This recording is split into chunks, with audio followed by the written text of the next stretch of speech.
ಹೇ guys, ಎಲ್ಲರಿಗೂ ನಮಸ್ಕಾರಗಳು. Welcome back to Sagar stories. ನೆನ್ನೆ ಮ್ಯಾಚ್ನ ಸೋತಾದ ನಂತರ team India Jitesh Sharma and ಕ್ಯಾಪ್ಟನ್ಸಿಲಿ ರೇಸಿಂಗ್ ಸ್ಟಾರ್ ಏಷ್ಯಾ ಕಪ್ಪಲ್ಲಿ ಅದು ಬಾಂಗ್ಲಾದೇಶ್ ಮೇಲೆ ಸೋತಾದ್ಮೇಲೆ ಸಿಕ್ಕಾಪಟ್ಟೆ ಒಂಥರ ಅಜೀಬಾಗಿ ನೋಡ್ತಾ ಇದ್ದಾರೆ. ಇವಾಗ ಜಿತೇಶ್ ಶರ್ಮಾನ ಸಿಕ್ಕಾಪಟ್ಟೆ ನೆಗೆಟಿವಿಟಿ ಅನ್ನೋದು ಬರ್ತಿದೆ ಜಿತೇಶ್ ಶರ್ಮಾ ಮೇಲೆ.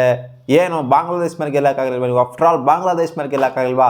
ಅವ್ರು ನೋಡಿ ಚಿಲ್ಡ್ರನ್ ಮಕ್ಕಳು ಥರ ಆಡ್ತಾವ್ರಲ್ಲಿ. ಲಾಸ್ಟಿಗೆ ರನ್ಔಟ್ ವಿಚಾರಕ್ಕೆ ಬಂತು ಅಂತಂದರೆ ಅದೇ ಹೇಳಿದ್ನಲ್ಲ, ಸೂಪರ್. ನಾನು ಲಾಸ್ಟ್ ವಿಡಿಯೋ ನೋಡಿದ್ರೆ ಅಂತಂದರೆ ಗೊತ್ತಾಗಿರುತ್ತೆ ನಿಮಗೆ, ಮ್ಯಾಚ್ ನೋಡಿದ್ರೆ ಅಂತಂದರೆ ಗೊತ್ತಾಗಿರುತ್ತೆ. ಸೂಪರ್ ಓವರ್ ಹೋಗೋದೇ ಇರ್ತಾ ಇರಲಿಲ್ಲ. ಅವ್ರು ಕ್ಯಾಚ್ ಡ್ರಾಪ್ ಮಾಡ್ತಾರೆ, ಜೊತೆಗೆ ಆ ರನ್ಔಟ್ ಅಂತ ಬಂದಾಗ ಆ ವಿಕೆಟ್ ಕೀಪರು ಎಲ್ಲೆಲ್ಲೋ ಎಸಿತಾರೆ ಬಾಲ್ನ. ಸೊ ಸೂಪರ್ ಓವರ್ ಹೋಗೋದೇ ಇಲ್ಲ. ಸೂಪರ್ ಓವರ್ ಅಂತ ಒಂದು ಚಾನ್ಸು ಆಪರ್ಚುನಿಟಿ ಸಿಕ್ಕಿದೆ ಅಂತ ಅಂದಮೇಲೆ ನಿಮಗೆ ಅದನ್ನ ನೀವು ಯಾವ ಥರ ಯೂಟಿಲೈಸ್ ಮಾಡ್ಕೋಬೇಕು? ಈ ಥರ ಹ್ಯುಮಿಲೇಟ್ ಮಾಡೋದ, ಹಂಗೇನೆ ಅಜೀಬ್ ಮಾಡೋದ ಇಂಡಿಯಾನ? ಒಂದನ್ನು ಓಡಿದಂಗೆ ಸೂಪರ್ ಓವರಲ್ಲಿ ಈ ಥರ ಬರೋದ? ಈ ಥರ ಮುಖ ಮುರ್ಸ್ಕೊಂಡು ಕೆಳಗಡೆ ತಲೆ ಬಗ್ಸ ಅಂತ ಪರ್ಫಾರ್ಮೆನ್ಸ್ನ ಕೊಡೋದ ಅನ್ನೋ ಥರ ಇವಾಗ ಎಲ್ಲರೂ ರೊಚ್ಚಿಗೆ, ಅಂದರೆ ಎಲ್ಲರೂ ಅಂದರೆ ಸೋಷಿಯಲ್ ಮೀಡಿಯಾದಲ್ಲಿ ಜಿತೇಶ್ ಶರ್ಮಾ ಮೇಲೆ ರೊಚ್ಚಿಗೆದಿದ್ದಾರೆ. ಜಿತೇಶ್ ಶರ್ಮಾ ಮೇಲೆ ಏನಕ್ಕೆ ರೊಚ್ಚಿಗೆದಿದ್ದಾರೆ ಅಂತಂದರೆ, ಹೌದು, ಜಿತೇಶ್ ಶರ್ಮಾ ಅವರು ಪೋಸ್ಟ್ ಮ್ಯಾಚಲ್ಲಿ ಒಪ್ಕೊಂಡ್ರು ಸೋತಿರೋದು ನನ್ನಿಂದನೇ, ನಾನೇ ಆ ಹೊಣೆನ ಹೊತ್ಕೊತೀನಿ ಅಂತ ಹೇಳಿದರೆ. ಕ್ಯಾಪ್ಟನ್ಸಿ ಮೂಗಳು ನಾನೇ ಮಾಡಿದ್ದು. ಸೂಪರ್ ಓವರ್ ಅಂತ ಬಂದಾಗ ಅವರೇ ಬಂದರು. ಅವ್ರು ಏನಕ್ಕೆ ಬಂದರು ಅಂತ ಅವರು ಉತ್ತರ ಕೊಟ್ಟಿದ್ದೀನಿ ಅಂತಂದರೆ, ಬೀಯಿಂಗ್ ಕ್ಯಾಪ್ಟನ್ ನಾನು ಫಿನಿಶ್ ಮಾಡಬೇಕು ಅಂತ ಅಂದ್ಕೊಂಡಿದ್ದೆ, ಮ್ಯಾಚನ್ನು ನಾನು ಮುಗಿಸ್ಬೇಕು ಅಂತ ಅಂದ್ಕೊಂಡಿದ್ದೆ, ಅದಕ್ಕೆ ನಾನೇ ಬಂದೆ ಅಂತ ಅವರು ಪೋಸ್ಟ್ ಮ್ಯಾಚಲ್ಲಿ ಹೇಳ್ತಾರೆ.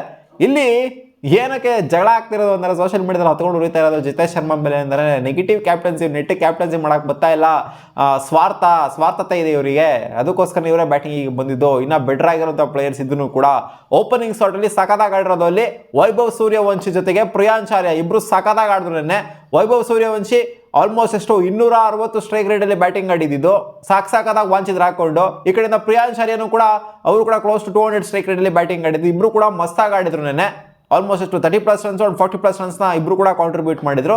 ಈ ಕಡೆಯಿಂದ ಜಿತೇಶ್ ಶರ್ಮಾ ಜೊತೆಗೆ ಇನ್ನೊಬ್ಬ ಇದ್ರಲ್ಲಪ್ಪ, ಅವರು ನೇಲ್ ಒದೇರ, ಸೊ ಇಬ್ಬರು ಸೇರ್ಕೊಂಡು ನಿಧಾನಕ್ಕೆ ಟುಕು ಬ್ಯಾಟಿಂಗ್ ಆಡಿದ್ರು ಮಧ್ಯದಲ್ಲಿ. ಆಮೇಲೆ ಜಿತೇಶ್ ಶರ್ಮಾ ಸ್ವಲ್ಪ ಆಕ್ಸಿಲೇಟ್ ಮಾಡಿದ್ರು. ಅವಾಗ ಆ ಮಾಡೋ ಟೈಮಲ್ಲಿ ಔಟ್ ಆದರು ಅವರು, ಅನ್ಫಾರ್ಚುನೇಟ್ ಆಗಿ.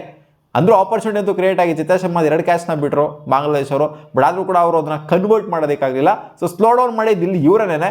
ಸೊ ಇಲ್ಲಿ ಫೈನಲ್ ಸೂಪರ್ ಓವರ್ ಅಂತ ಬಂದಾಗ ವೈಭವ್ ಸೂರ್ಯವಂಶಿನ ಕಳಿಸ್ಬೇಕಾಗಿತ್ತು, ಪ್ರಿಯಾಂಶ್ ಆರ್ಯನ ಕಳಿಸ್ಬೇಕಾಗಿತ್ತು, ಅವರಿಬ್ಬರನ್ನೇ ಕಳಿಸ್ಬೇಕಾಗಿತ್ತು. ಯಾಕಂದರೆ ಅವರು ಸಖತ್ ಬ್ಯಾಟಿಂಗ್ ಸ್ಟ್ರೈಕ್ ರೇಟಲ್ಲಿ ಆಡಿದ್ದಾರೆ, ಹೆವಿ ಸ್ಟ್ರೈಕ್ ರೇಟಲ್ಲಿ ಬ್ಯಾಟಿಂಗ್ನ ಆಡಿದ್ದಾರೆ, ಪೋಪ್ಲಿ ಡಾಮಿನೇಟ್ ಮಾಡಿದ್ದಾರೆ ಅವರು. ಅವ್ರನ್ನ ಕಳ್ಸೋದು ಬಿಟ್ಬಿಟ್ಟು ನೀವೇನಕ್ಕೆ ಬಂದ್ರಿ ಇಲ್ಲಿ? ನೀವೇನು ಅಂತ ಹೆವಿ ಸ್ಟ್ರೈಕ್ ರೇಟಲ್ಲಿ ಬ್ಯಾಟಿಂಗ್ ಆಡಿದ್ದೀರಾ? ಹೌದು, ನೀವು ಔಟ್ ಆಗೋಕ್ಕಿಂತ ಮುಂಚೆ ಒಂದು 2 ಬಾಲು ಒಂದು 4 ಹೋಯ್ತು, ಅದು ಹಿಂದೆಗಡೆ ಎಲ್ಲ ಹೋದೋ. ಸೊ ಅದೆಲ್ಲ ಬಿಡ್ತು ಅಂತಂದರೆ ನೀವೇನಂತ ಕಾಂಟ್ರಿಬ್ಯೂಟ್ ಮಾಡಿದ್ರ ಅಂತ. ಇವಾಗ ನೀವು ಏನಕ್ಕೆ ಬಂದ್ರಿ ನೀವು ಬ್ಯಾಟಿಂಗ್ ಆಡೋದಕ್ಕೆ? ಕ್ಯಾಪ್ಟನ್ ಆದವನು ಟೀಮ್ನ ಗೆಲ್ಸೋದು ನೋಡ್ಬೇಕಾ, ಅಥವಾ ಸ್ವಾರ್ಥ ಇರಬೇಕಾ? ಕ್ಯಾಪ್ಟನ್ ನಾನೇ ಆಡಬೇಕು, ನಾನೇ ಇದು ಮಾಡಬೇಕು ಅನ್ನೋ ಥರ ಸ್ವಾರ್ಥ ಇರಬೇಕಾ ಅಂತ ಇವಾಗ ಸೋಷಿಯಲ್ ಮೀಡಿಯಾದಲ್ಲಿ ಪೋರ್ಟ್ರೇ ಆಗ್ತಾ ಇದೆ. ನಮ್ಮ RCB ಕೂಡ ವೈಸ್ ಕ್ಯಾಪ್ಟನ್ ಆಗಿರೋದ್ರಿಂದ. ಹೌದು, ಇದೊಂದು ಬಿಗ್ಗೆಸ್ಟ್ ಸೆಟ್ ಬ್ಯಾಕು ಗುರು. ಇಲ್ಲಿ ಏಷ್ಯಾ ಕಪ್ಪಲ್ಲಿ ಫೈನಲ್ಗೂ ಬಂದಿಲ್ಲ ಇಂಡಿಯಾ ಅಂತಂದರೆ, ನಾವು ಏಷ್ಯಾ ಕಪ್ ಅಂತ ಅಂದಾಗ ಒಂಥರ ಶಾರ್ಟ್ ನಾವು ಫೈನಲ್ಗೆ ಬಂದೇ ಬರ್ತೀವಿ, ಫೈನಲ್ ಇದ್ದೇ ಇರ್ತೀವಿ ಇಂಡಿಯಾ ಅನ್ನೋ ಥರನೇ ಈ ಹೆಸರು ನಮ್ಮದು. ಅದು ಅಂಡರ್-19 ಆದರೂ ಆಗಿರಲಿ, ಅದು ರೇಸಿಂಗ್ ಸ್ಟಾರ್ ಏಷ್ಯಾ ಕಪ್ ಆದರೂ ಆಗಿರಲಿ, ಅಥವಾ ನಾರ್ಮಲ್ ಮೈನ್ ಏಷ್ಯಾ ಕಪ್ ಆದರೂ ಆಗಿರಲಿ, ಏಷ್ಯಾ ಕಪ್ ಅಂತ ಅಂದಾಗ ನಾವು ಫೈನಲ್ ಇರಬೇಕು, ಅದೇ ನಮಗೆ ಬೈ ಡಿಫಾಲ್ಟು. ಬಟ್ ಇಲ್ಲಿ ಈ ಥರ ಆಗಿರೋದ್ರಿಂದ ಜಿತೇಶ್ ಶರ್ಮಾ ಅವರ ಕ್ಯಾಪ್ಟನ್ಸಿಲಿ ಫ್ಲಾಸ್ಗಳು ಇದ್ದಿದ್ದರಿಂದ, ಹೌದು ಕ್ಯಾಪ್ಟನ್ಸಿ ಮುಗಳಲ್ಲಿ ಸ್ವಲ್ಪ ಫ್ಲಾಸ್ ಇತ್ತು, ಅದನ್ನ ಅವರೇ ಕೂಡ ಒಪ್ಕೊಂಡಿದ್ದಾರೆ.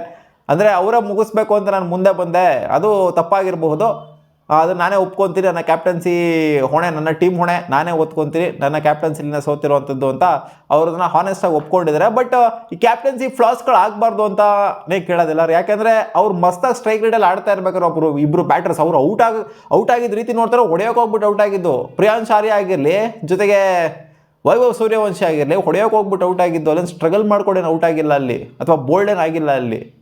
ಸೊ ಇವರು ಅವ್ರನ್ನ ಕಳಿಸ್ಬೇಕಾಗಿತ್ತು, ಅಂದ್ಕೊಂಡು ಹೋಗ್ತು. ವೈಭವ್ ಸೂರ್ಯವಂಶಿನ ಕಳಿಸ್ಬೇಕಾಗಿತ್ತು.